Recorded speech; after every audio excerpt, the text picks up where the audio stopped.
Баршаңызға сәлем. Бүгін сіздерге туа пайда болған ЦМВ инфекциясы жайында ақпарат бермекшімін.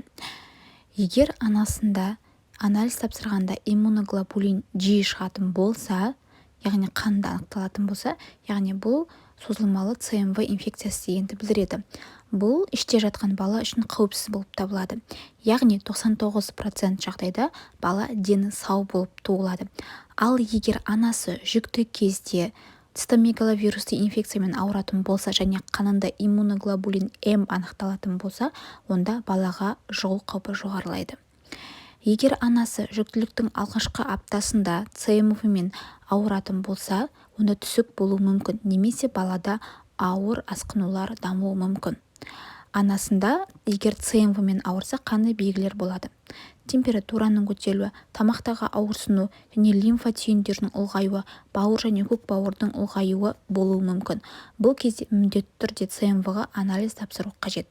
Және жүктілікті жоспарлағанда да ЦМВ-ға анализ тапсырғаныңыз абзал.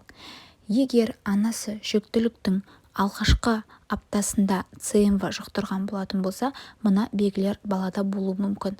Жатырішілік ұрық өлімі болуы мүмкін, түсік болуы мүмкін, ауыр балада ақаулар болуы мүмкін, гидроцефалия, микроцефалия, құрысулар болуы мүмкін, көз көруі нашар болуы мүмкін және де кереңдік болуы мүмкін.